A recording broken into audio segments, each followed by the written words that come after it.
Selon les estimations du recensement général de la population et de l'habitat RGPH 2006, le nombre de personnes handicapées au Burkina Faso est estimé à environ 168 000, soit 1,2% de la population totale. La Fédération burkinabé des associations pour la promotion des personnes handicapées FEBA, elle, évalue à 66% le nombre de personnes handicapées n'ayant aucun niveau d'instruction et seulement 16,5% ayant atteint le niveau primaire. La question du droit à l'éducation des personnes handicapées et plus particulièrement des enfants reste donc un grand défi pour le pays.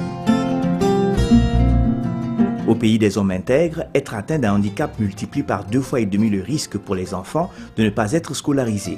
Il faut donc accélérer les efforts et les actions à l'échelle nationale en faveur de l'EPT afin d'assurer le droit à l'éducation des personnes handicapées. L'éducation pour tous s'entend que tous les enfants aient la chance d'aller à l'école. Les enfants dits normaux comme ceux dits entre griffes anormaux, chacun doit avoir cette chance de bénéficier du droit à l'éducation. Depuis Dakar 2000, les engagements qui ont été pris portent essentiellement sur 6 objectifs, dont l'éducation inclusive est partie prenante. Nous sommes à moins de 2 ans de l'échéance de 2015. Il est tout à fait normal que l'on se penche effectivement sur cette question, étant entendu que toutes les évaluations ont montré que l'éducation inclusive est souffrante dans beaucoup de nos pays. Et c'est pour toutes ces raisons que la campagne mondiale pour l'éducation a décidé d'en faire un plaidoyer spécifique en ayant en ligne de mire les décideurs politiques et les partenaires techniques et financiers et toute la société d'une manière générale pour une interpellation forte afin que des mesures politiques soient prises et des actions fortes en vue de faire en sorte que l'éducation inclusive d'ici 2015 connaisse un sort assez important. Sur le plan juridique et en matière de programme politique, le contexte est favorable à la promotion des droits des personnes handicapées en général et plus particulièrement le droit à une éducation inclusive de qualité. Il y a la loi 012 qui, à mon sens, prend en compte toutes les personnes handicapées et notamment le volet éducation inclusive. Et cette loi voudrait que toutes les personnes, notamment les enfants porteurs de handicap, soient prises en compte dans l'éducation pour leur épanouissement intégral et leur insertion dans la société. Quand nous regardons les ambitions affichées, que ce soit par le PDEB, d'abord qui s'est terminé à partir des années 2012, et la mise en œuvre actuelle du PDCEB, qui accorde un volet très important à donc, cette éducation inclusive, eh bien, on peut dire qu'il y a un effort dans notre pays. Mais dans la pratique, les indicateurs et preuves de l'inclusion des enfants handicapés dans l'éducation restent insuffisantes. Les entraves, c'est dû tout simplement au manque d'application des textes que l'État même a signés. Si nous allons dans les dispositions au niveau de la loi 012 portant protection et promotion des personnes vivant avec le handicap, tout est dit, mais dans la réalité, c'est difficile à l'appliquer.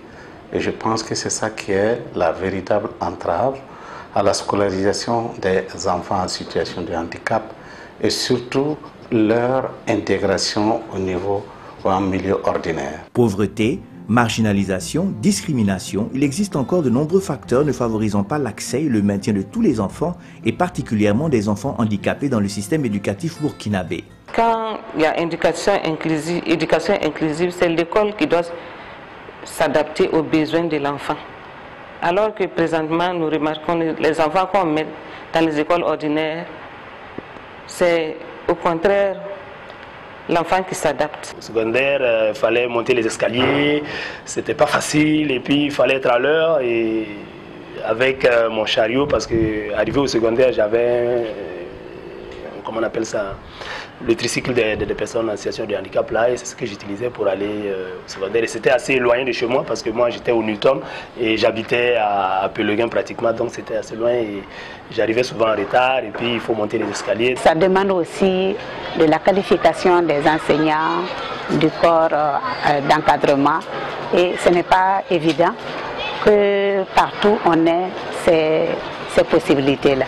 Les personnes handicapées doivent avoir accès à l'éducation et à la formation tout au long de la vie, ce qui conduit au développement de leur potentiel, au sentiment de dignité et d'estime de soi, ainsi qu'à une participation sociale effective. Mais pour cela, il apparaît indispensable de conjuguer davantage les efforts pour adapter l'environnement scolaire au handicap et former les enseignants. Il faut tenir compte de l'handicap de l'enfant pour l'assimiler les notions.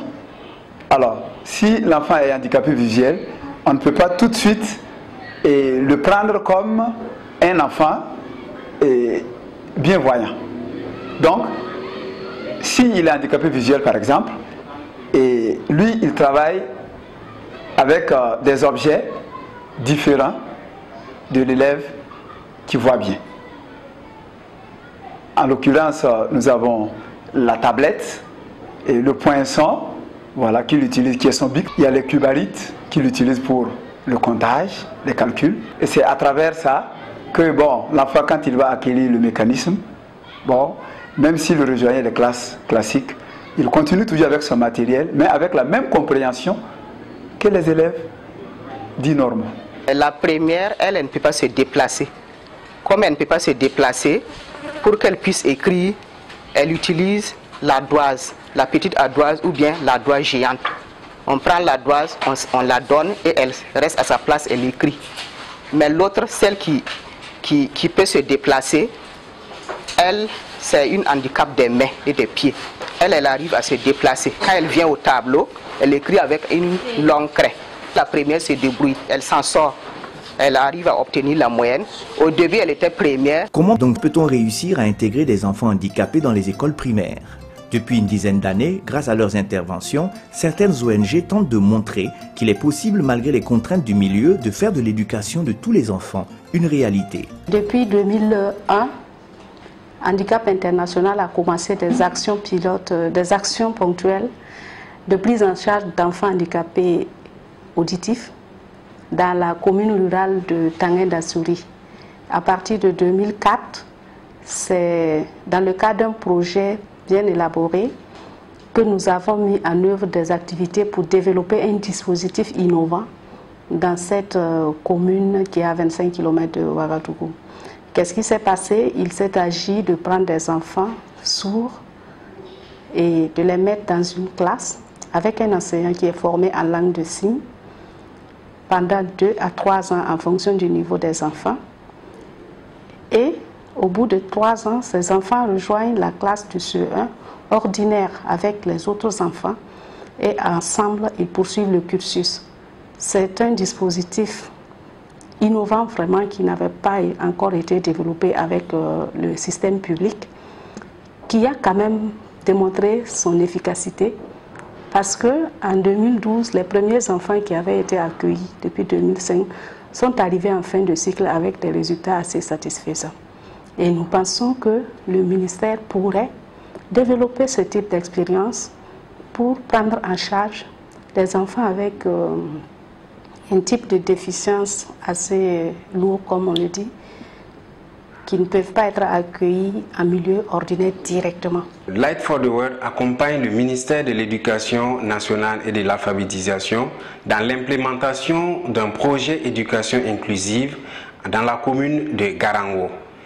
Et de 2009 à 2011, il s'est agi de monter le projet de manière participative, c'est-à-dire en incluant toutes les parties prenantes au niveau local, la municipalité, l'action sociale, les structures de réadaptation à base communautaire, l'association des parents d'élèves, l'association des mères éducatrices, et les chefs, les responsables coutumiers et l'OCADES au niveau de l'OCADES Caritas Tinkodogo. À partir de 2012, Light for the World a réussi à mobiliser un consortium d'ONG internationales pour venir apporter plus d'appui technique et financier dans l'implémentation de ce projet. Des partenaires privés qui, aux côtés de l'État, ont fait du droit à l'éducation des enfants handicapés leur cheval de bataille avec une approche basée sur la réadaptation communautaire.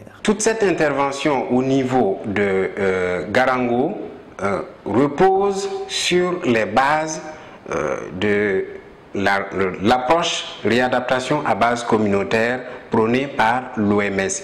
Et selon cette approche, il y a 4 conditions à réunir pour implémenter, pour mettre en place un programme éducation inclusive.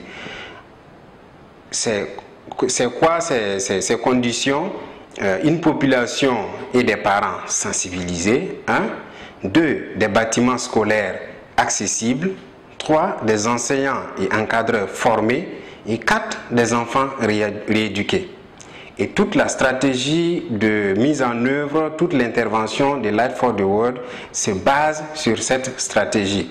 Et depuis que nous avons commencé à intervenir dans la commune de Garango, nous avons, en termes de résultats, au titre de l'année 2013-2014, on a dénombré 15 840 élèves dans les 2 CEP de la commune de Garango. Et parmi ces élèves, il y a 516 élèves qui ont été identifiés et qui ont été insérés déjà à l'école. Et parmi ces 516 élèves, il y a des enfants en situation de handicap léger et ou socialement défavorisés. Et l'effort est fait actuellement pour prendre en compte un effectif additionnel de 400 enfants identifiés déjà, qui sont des handicapés visuels, des handicapés auditifs et autres handicapés physiques. Et voilà, pour qui ne sont toujours pas allés à l'école. Et tout cet effort, avec l'appui des ONG au niveau international et des partenaires au niveau local, est en train d'être fait pour qu'on puisse inclure tous ces enfants si on veut atteindre les objectifs de l'éducation pour tous. Depuis quelques années, le Burkina Faso s'est engagé dans un processus de décentralisation intégrale qui se traduit par un transfert de l'école aux collectivités territoriales. Il y a là aussi un besoin d'accompagnement pour faire du droit à l'éducation de tous les enfants handicapés une réalité. Du fait du processus de décentralisation en cours dans notre pays, nous avons essayé d'adapter notre approche à ce contexte et nous avons travaillé beaucoup ces derniers temps avec les maires et nous avons compris qu'on avait beaucoup de résultats si on les impliquait fortement dans les approches. C'est à travers l'ONG Handicap International qu'une commission communale a été mise en place dans la commune de Tinkodoro, et le rôle que doit jouer la mairie, c'est de coordonner les différentes activités et dans le sens d'impliquer au maximum les parents des enfants en situation de handicap afin qu'ils acceptent d'inscrire les enfants au finish dans les écoles. Handicap ne signifie donc pas incapacité. Et les nombreuses initiatives développées par différents acteurs achèvent de nous convaincre que l'éducation et la réussite scolaire des enfants handicapés sont possibles. Il apparaît donc certain que seule une éducation inclusive de qualité peut mettre fin à l'exclusion des personnes handicapées. Des élèves que nous avons pris depuis et qui ont pu réussir à leur certificat, qui ont pu réussir à leur BPC, et qui ont pu réussir à leur baccalauréat, qui sont au niveau des universités et à certains même qui sont devenus nos collègues. Ça veut dire qu'ils ont réussi, ils sont des enseignants. Il y a d'autres qui sont des moniteurs au niveau de l'école maternelle, d'autres sont des enseignants au niveau du primaire, d'autres sont des professeurs au niveau de nos lycées ici, et d'autres sont des comptables, d'autres travaillent au CCVA comme techniciens, et il y en a plein. Et en tout cas, l'éducation est possible. Il suffit seulement qu'on ait la volonté et que l'on s'engage avec fermeté pour la cause de ces enfants en situation de handicap qui, je dirais, ont été une première fois brimés par la nature Et si la société doit encore brimer ses enfants, nous trouvons que là, il s'agit d'une double injustice, d'une double brimade. Donc ce n'est qu'une question de justice que de s'engager auprès de ses enfants pour qu'ils aient accès à l'éducation. Ali Traoré, après un parcours scolaire, est aujourd'hui une vedette de la chanson moderne au Burkina. Souleymane Ouedraogo, titulaire d'une maîtrise en droit de l'université de Ouagadougou, est lui un cadre de l'administration publique burkinabé. Des exemples qui viennent démontrer que le handicap n'est pas une fatalité. Bien sûr, on peut carrément réussir parce que nous avons le même coefficient mental. Il n'y a pas de raison que on soit à l'entraîne parce que nous sommes en situation de handicap. J'étais pratiquement le tout premier étudiant aveugle à être intégré dans une université au Burkina. J'ai eu la chance quand même d'avoir eu des enseignants qui se sont beaucoup intéressés à ma situation et qui ont même cherché à m'approcher jusqu'à la famille. J'avais un enseignant, M. Bangibila Souleymane, qui était devenu presque un grand frère, qui me remorquait à moto. Et quand il explique le cours en classe et il sent que je n'ai pas compris le cours, il se rendait chez moi à la maison pour me prendre spécialement de proximité en créant des méthodes, c'est-à-dire des méthodes qui me donnent la possibilité de pouvoir constater de façon physique, par exemple, les figures. Laisser grandir socialement, physiquement et intellectuellement les enfants handicapés au même titre que les autres enfants dits normaux participe de leur responsabilisation et de celle de la société. Une tâche collective pour laquelle il est plus qu'urgent d'agir. Il faut bien se rendre compte que chacun de nous est acteur et potentiellement capable de renforcer les capacités des personnes en situation de handicap. Puisque une personne en situation de handicap, il y a un potentiel qui est là, qui demande aussi la contribution des autres. Donc le regard aujourd'hui, c'est de l'inverser de façon à positiver ce que nous voyons en la personne handicapée, qui est une personne comme les autres. Au niveau de l'État, nous avons vu que déjà, dans certains documents et plans d'action, l'éducation inclusive a commencé à être une réalité et nous venons d'avoir la création d'une direction de l'éducation inclusive. Si tout ça arrivait à être concret par l'allocation de ressources conséquentes, par la recherche de données statistiques fiables